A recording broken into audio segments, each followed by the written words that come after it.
Darrell, we're back. JT, we're here. How you doing today? Doing good. And you? Good. I'm doing great. Season Hunter, episode 2. Episode 2. Man, they're just flying by, aren't they? Yeah. We did get some tons of positive feedback and from the last episode. Yeah, I was really happy. It was our first try, and I was really pleased with how it Didn't turned have out. a whole lot of cuts in it. Not a lot. Had a few, but not a lot. So that was good. Yeah.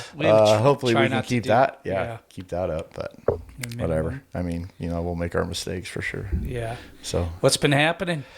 It's March 15th today, I guess. Yeah. And I've been shed hunting. That's I know. what I've been doing. I've seen that. That's good. Freezing. Been doing okay. Yeah. Not great, but I had a super slow start last year, so I'm pretty happy with what I've found so far. Good. But hopefully it gets better. See, Idaho, we got some news here last week that we were the last state to approve lighted Nocks Right. and expandable broadheads. And How do you feel about that? I ain't gonna lie. I guess the only thing that kind of bugged me was, my personal opinion is, our Idaho Fish and Game commissioners should have been the ones that, kind of headed it up. Instead, I understand, some people kind of went around and went to the legislature and the government went the government way instead of going through the way I feel the proper way. So I was a little bummed about that. What is your version of the proper way to get just gone through our commissioners. That's what they why should have they're made there. the call. Yeah, they should Gotcha. be the ones who have the big voice in it and not our legislatures, senators, and those type of people, some of them don't hunt, where our fish and game commissioners, they hunt, they're sportsmen, Right. and so I feel like sometimes you get you might not get the right person that maybe knows what they're talking about or understands it. Right. And I do have mixed feelings, I'm not going to lie about mechanicals. Maybe I'm just don't know enough about them, because I know there's a lot of people that kill all kinds of big game with them. The only thing I'm hoping is that, especially for the people that shoot a lighter arrow setup, kinetic energy, I think, is going to be a key, is making sure everyone out there has good kinetic energy before and put a good mechanical on there. Right. Because there's a lot of ones that aren't the top quality, and I think a person needs to make sure they spend the money, get a good one, and have good kinetic energy. And I think with that, if that's the case, they'll probably be okay. I'm still not sold on them yet for elk. But Right. I know there's people out there that kill them. But Yeah, it'd be interesting to get some feedback maybe from people that are listening to this. Yeah. Because honestly, I don't have any experience with them. It's been a few years ago, but my brother shot him for a while, and he got away from him because he was hunting blacktails in Northern California, and he had shot a buck, and he did kill it, but he got his broadhead back, or his arrow back, and the broadhead never expanded. Oh. And so, which was crazy. But then at that point, he's like, no, I'm done with him. But that was, like I say, I don't know, 5-6 years ago, whatever it was, maybe even longer ago. And maybe they've changed by now. I mean, I'm sure they're better. Yeah. I'm sure somebody out here will be happy to tell us some information. Yeah, like I said, I don't have any experience with them. Have you shot them before? Oh, I've shot them, yeah, and I've had them in my quiver out hunting. Was gonna hunt with them, and I always, in the back of my mind, not in Idaho though, right? No, no, like Arizona and Alaska and Nevada and all 3 of those states, I had them in my quiver, and I was planning on shooting them. And when it came down to it, there's something to be said about going in the field and having 100% confidence in your equipment. Right. And maybe it's because I didn't have experience with them, or enough like feedback from other people that have shot them. And I always turned around and just went back to my, fixed blade heads. And so it's not like I was closed-minded to them. Sure. But, and I have heard, buddy of mine and I were hunting down in Nevada, in fact, and I had mine in my quiver, and he had a couple in his quiver along with some fixed. And I know he went to check one of his, and there was no blades in it.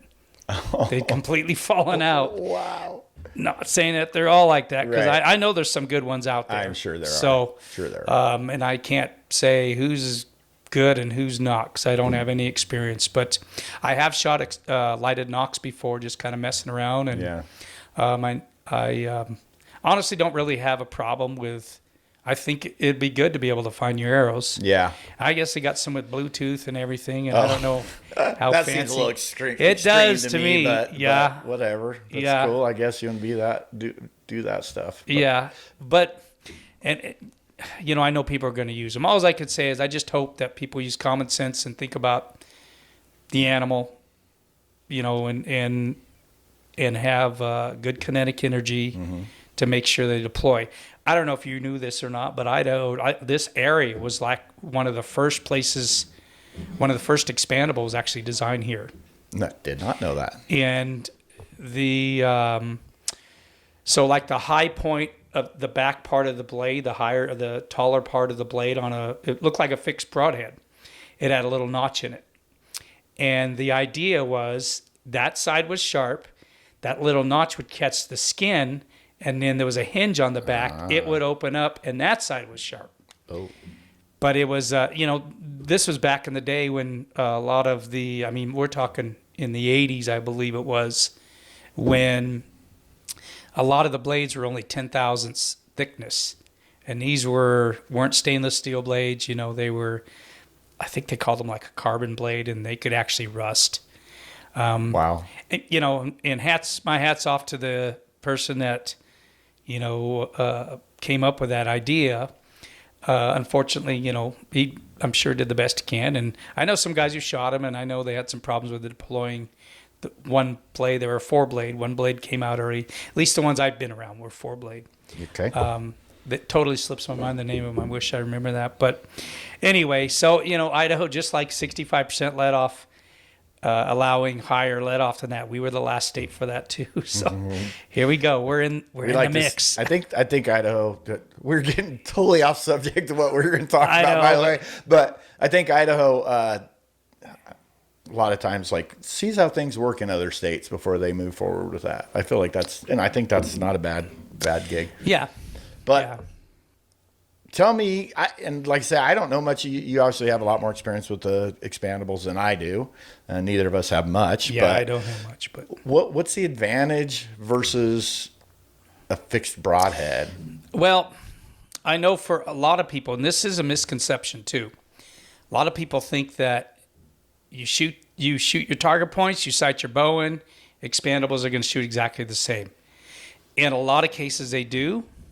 But there is those cases that they don't, and I hope people take the time to actually shoot them and make sure that they do. Gotcha. I've always thought that, and I've known some people that have actually used expandables, and they said the reason why they liked them is because they didn't have to worry about tuning their bow with a fixed blade. Lazy. Pardon me? Lazy. Yeah, I didn't want to say that, but I'll go with that. And I mean, that's what it was, Right. So that's probably, that's one of the advantages. And some of them have some really wide cutting edges. But, just be careful. Use common sense. I think that's good. Think about what you're shooting. Right. An antelope compared to an elk, that's a big difference. Like in California, I hunt hogs over there quite a bit. And this is my personal opinion with that thick cartilage type armor that's around their vitals. You'd have to be shooting a lot of. That's good point. Years ago, back when I used to shoot 80 some pounds and heavy aluminum arrows, it may not have been as much of a factor as now shooting carbon arrows, 440 some grains or 30 some grains, whatever I'm at. Right. And I've lowered my poundage significantly since then.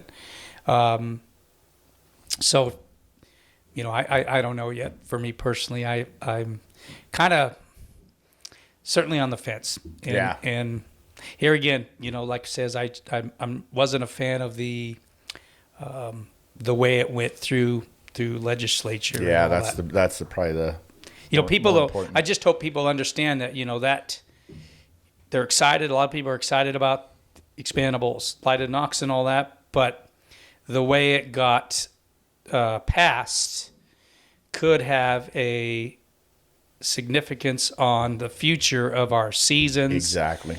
That's the bad part, right? Because now they kind of got their finger in the pie, so to speak. Yeah. And I hope I'm wrong, right? But anyway, it's done, so we can't really go back and change anything. And right. My guess is we're going to get a lot of feedback on this conversation. I hope so. I don't want to. I'm certainly not trying to stir anything up like we. No, it'll be interesting. It'll be a good I want to learn some things. I'm sure we will. Absolutely, yeah. Because like we've already stated, we don't know much about those really, and I really literally know nothing. I've had zero interest in them ever, and I probably won't even try them. At least not right away. Yeah. I'm very happy with the broadheads I shoot. Me too. So I think I'm sticking with them. Yeah, me too. But I'm kind of excited about the lighted Nocks. I'm not going to lie. I think they're kind of cool. And I don't know what the downside, I guess, is of that. I'm sure there was a reason they wanted to hold off. And I think it was just any electronics. Gotcha. Any type of thing, battery operated. Right. That's. I kind of think that's what it was, but maybe I'm wrong about that. But like I said, I've messed with those before, and they're kind of cool, kind of fun, That's what I have always thought too, and doing the video side of what we do, I think having watched videos where guys have shot lighted Nocks, I think it's cool. Yeah, and you can see, not to mention, you can watch that footage if you're happen to be filming and see exactly where your arrow hits that animal. Probably help find arrows too, which there's been a few times where. You shoot an animal and you're not quite sure where you hit them. Right. But because you couldn't find your arrow. Right. But if you found your arrow, you'd be able to, see if it's frothy or dark red or guacamole, whatever on there, what you don't want to see. Exactly. Yeah. And I've always wanted. What we were going to talk about today is bear hunting because it's that time of year, right? Or it's almost that time of year. I heard robins when I pulled up to your house. I've been hearing them down at my house by the river, and that always gets me excited when I start hearing and seeing robins, like springtime, bear season.